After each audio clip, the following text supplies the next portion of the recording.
Okay, so this is the Talmud Daf Yomi. We're in Avodah Zarah Daf 75. So it says, Rav says, one must cleanse it with water first, and the same must be done with ashes subsequently. And Rabbi Bar Chana says, one must cleanse it with ashes first, and the same must be done with water subsequently. So the Gemara comments, and they do not disagree. This statement, that it must be cleansed first and ashes subsequently with water, was stated with regard to a damp winepress. That statement, that first must be moistened with water and then cleansed with ashes, was stated with regard to a dry winepress. Okay, a dispute was stated with regard to this matter.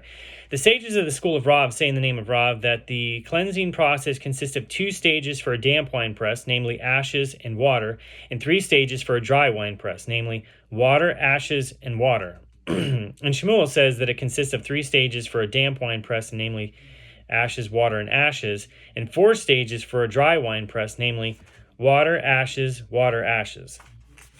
Okay, in Surah, they taught the dispute in this preceding manner, but in Pumbedita, they taught it in the following manner. The sage of the school of Rav said in the name of Rav, that the cleansing process consists of 3 stages for a damp winepress, namely ashes, water, and ashes, and 4 stages for a dry winepress, namely water, ashes, water, and ashes. And Shmuel says it consists of 4 stages for a damp winepress, namely ashes, water, ashes, water, and 5 stages for a dry winepress, namely water, ashes, and water. The Gemara comments with regard to the latter version of the dispute, and they do not actually disagree. On one sage, Shmuel counts the last rinsing with water, which is only in order to remove the ashes, and the other sage, Rav, does not count the last rinsing with water. Therefore, Rav counts 3 in 4 stages, whereas Shmuel counts 4 in 5. And the students ask Rabbi Abahu with regard to a similar issue of cleansing a utensil from wine of Gentiles. Well, it is interesting that they're talking about ashes, because ashes, not only is it going to have a little bit of a grit to it, but we know that carbon that ashes are made of, it chemically grabs onto things. So anyway, the students ask Rabbi Abahu with regard to a similar issue of cleansing a utensil from wine of Gentiles. With regard to those wicker nets used to hold grapes during the treading, which belong to Gentiles, what is the way to cleanse them? So Rabbi Abahu said to them, you learned this in a Baraita. In the case of one whose wine presses or olive presses were impure, and he wished to prepare his grapes and olives in a state of purity, he must first cleanse the presses from the impure produce for which they were used. He must rinse the planks used as a frame in the winepress, and the troughs and the twigs used as brooms in the winepress. And he must cleanse the pressing baskets with ashes and water if they were made of palm leaves or of hemp, or leave them dormant 12 months if they were made of bulrush or of reeds, because these absorb more of the wine. So Rabban Shimon ben Gamliel says he may leave them dormant from one wine pressing season to the next wine pressing season, or from one olive pressing season to the next olive pressing season.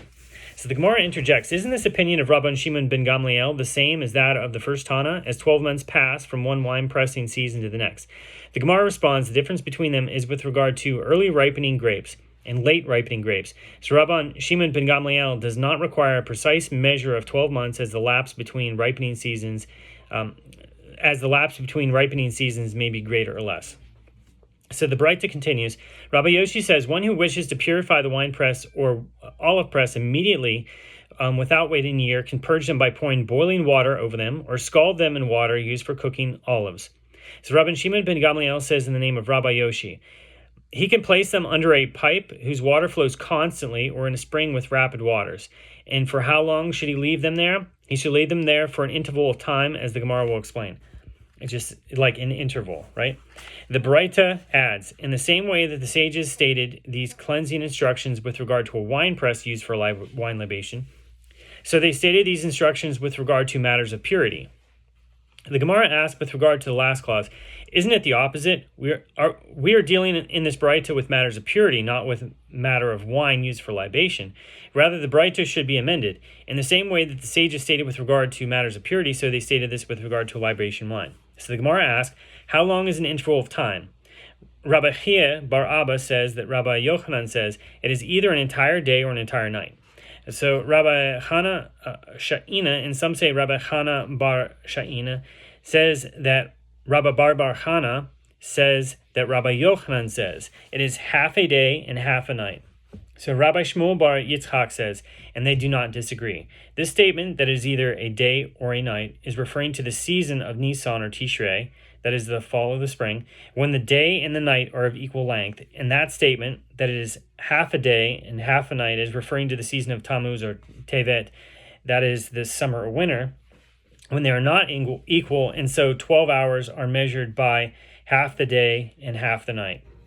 So Rav Yehuda says, in the order to cleanse those Gentiles' straining bags, which are used for straining yeast from wine, with regard to those made of hair, which is not absorbent, one may rinse them. With regard to those made of wool, one must cleanse them with ashes and water. With regard to those made of flax, which is more absorbent, one must leave them dormant. And if there are knots, one must undo them. In order to cleanse those Gentiles' baskets and strainers, with regard to those that are plaited from palm strips, one may rinse them. With regard to those that are plaited from tzavta, one must cleanse them with ashes and water. With regard to those that are plaited from flax, one must leave them dormant, and if they have knots, one must undo them. The Gemara discusses another aspect of the purity of a winepress. It was stated, in the case of one who was unreliable with regard to ritual impurity, so Am Haaretz, who reached his hand into the winepress and touched grape clusters that were lying in the wine. Rabbi Yehuda Hanasi and Rabbi Chia disagree. One says that the cluster he touched and all its surroundings are rendered impure, but the rest of the entire winepress is pure. And one says that the rest of the entire winepress is also rendered impure, as the entire winepress is considered connected due to the wine in it. So the Gemara asks, and according to the one who says that the cluster and all its surroundings are impure, but the rest of the entire winepress is pure, in what way is this case different from that which we learned in the Mishnah in Taharot 9:8? The carcass of a creeping animal that was found in an olive press transmits impurity to the place it touched alone, but if there was liquid flowing in the mill, it is all rendered impure. So why is it not the halacha in the case of the winepress as well as that the entire winepress is impure due to the liquid in it? The Gemara answers, there in the case of the olive press, there is nothing that interrupts the flow of the liquid, and therefore the liquid connects everything to render it impure. Here, the clusters of grapes interrupt the flow of the wine, and so there is no uninterrupted connection between all the wine and the winepress. The sages taught Rabbi Yermiah, and some say they taught the son of Rabbi Yermiah in accordance with the statement of the one who says, the cluster and all its surroundings are impure, but the entire winepress is pure. So back to the Mishnah. The Mishnah says, one who purchases cooking utensils from Gentiles must prepare them for use by Jews in the following manner. So with regard to those utensils whose manner of preparation is to immerse them in a ritual bath, as they require no further preparation, he must immerse them accordingly. With regard to those utensils whose manner of preparation is to purge them with boiling water, as those utensils are used with boiling water, so pots, he must purge them accordingly. And with regard to those whose manner of preparation is to heat until white hot in the fire, as they are used for grilling, he must heat them until white hot in the fire. Therefore, with regard to the spit in the grill, he must heat them until white hot in the fire. And with regard to the knife, he must polish it, and it is rendered pure. The sages taught, and they all require immersion in 40 seah of water, including utensils that must first be purged in boiling water heated until white hot. I'm sorry, let me read that again. The sages taught, and they all require immersion in 40 seah of water, including utensils that must first be purged in boiling water heated until white hot. Okay, the Gemara asks, from where is this matter derived? And Rava says, it is derived from that which the verse states with regard to utensils captured in the battle against the Midianites. It, quote, anything that may tolerate the fire, you must make it go through the fire, and it shall be pure. Numbers 31:23. By stating, and it shall be pure, the verse added to the process another required act of purification, in addition to heating the utensil with fire, which is understood to be immersion. Bar Kapar teaches an additional source for this halacha from that which is stated, the continuation of the verse, nevertheless it shall be purified with water of sprinkling, or water of nidah. And so I would derive that the utensils require sprinkling of purification water on the third and seventh day of their purification process, as in the halacha in the case of one who is impure with impurity imparted by a corpse. Therefore, the verse states, nevertheless, indicating that the Torah makes a distinction in this case, and that sprinkling on the third and seventh day are not required. If that is so, what is the meaning when the verse states with the water sprinkling, or with the water of nidah? So clearly the term nidah is not referring to sprinkling, but to a menstruating woman who is also called a nidah. So accordingly, the verse means that the utensils must be immersed in water in which a menstruating woman can immerse in order to become pure. So you must say that this is referring to a ritual bath that contains 40 seah of water. So that's where the 40 seah comes from. The Gemara explains that both sources for this halacha are necessary. It was necessary for the Torah to write, quote, and it shall be pure. And it was necessary for the Torah to write, quote, with the water sprinkling. Because if the Torah had written only, and it shall be pure, I would say that the verse means, and it shall be pure by immersion in any amount of water. Therefore, the merciful one writes, with the water sprinkling. So it's not like just in your sink or something like that, right? So if the merciful one had written only, quote, with water sprinkling, I would say that the process requires the setting of the sun, as is the halakha with regard to a menstruating woman, whose immersion renders her pure only after sunset. Therefore, the merciful one writes, and it shall be pure, indicating that the utensils can be purified immediately. So Rav Nachman says that Rabbi Bar Avu says, even new utensils that were never used, that are bought from Gentiles, are meant to be included in the requirement of immersion, as old utensils that one heated until white hot are similar to new utensils, as they do not contain the flavor of non-kosher food, and nevertheless they require immersion. So Rav Sheshet objects to this. If so, then even scissors for cutting cloth should require immersion as well. So Rav Nachman said to him, only utensils used in the preparation of meals are mentioned in the passage in the Torah, and only those require immersion. So Rav Nachman says that Rabbi Bar Avu says the sages taught this only with regard to utensils that were purchased from Gentiles and are therefore comparable to the utensils mentioned in the incident and was involved in the passage, but the requirement does not apply to borrowed utensils.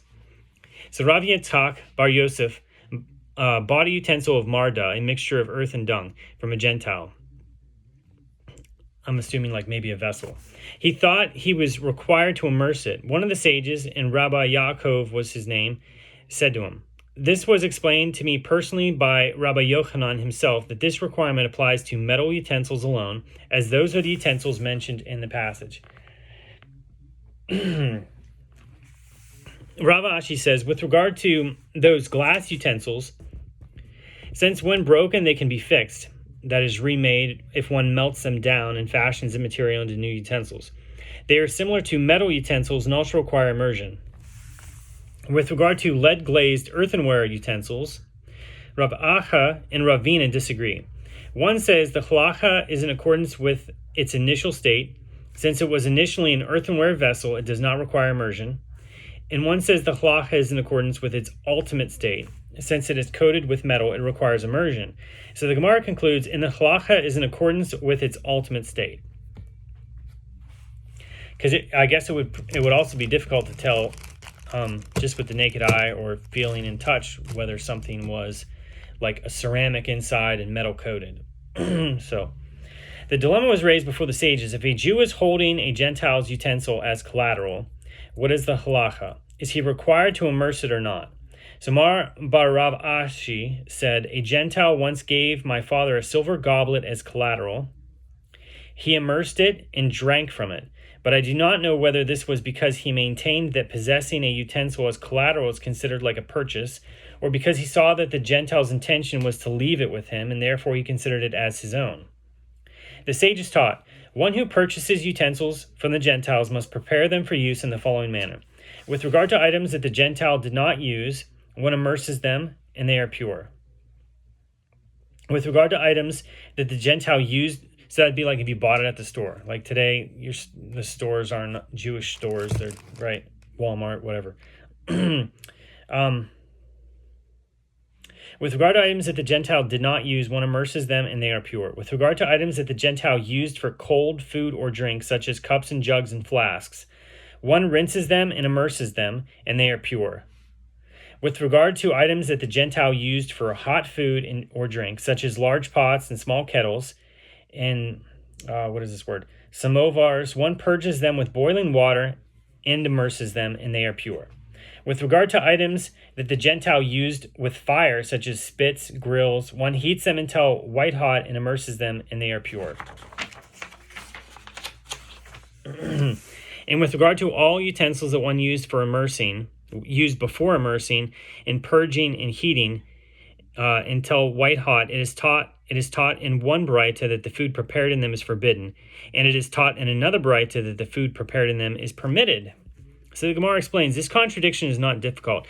This ruling that the food prepared with such utensils is forbidden is according to the one who says that if a forbidden substance imparts flavor to a permitted food to the detriment of the mixture, the permitted food is forbidden. That ruling that the food prepared with such utensils is permitted is in accordance with one who says that if a forbidden substance imparts flavor to a permitted food to the detriment of the mixture, it remains permitted. So here too, since the flavor of non-kosher food imparted by the utensil detracts from the flavor of the food, such food is permitted. The Gemara asks, but according to the one who says that if a forbidden substance imparts flavor to a permitted food to the detriment of the mixture, then the mixture is permitted. With regard to utensils of Gentiles that require purging, which the merciful one renders forbidden until they are purged, how can you find these circumstances when it is actually prohibited to use the utensils until they are purged? Since utensils impart a detrimental flavor to food that is cooked in them, there seems to be no reason not to use utensils of Gentiles without purging them. So Rav Hia, son of Rav Huna, says, the Torah renders forbidden only a pot, and I'll continue reading, that was used for cooking that same day by a Gentile, as in such a case it does not impart flavor to food cooked in it to the detriment of the mixture. And we ran a little bit into 76. So that's the end there.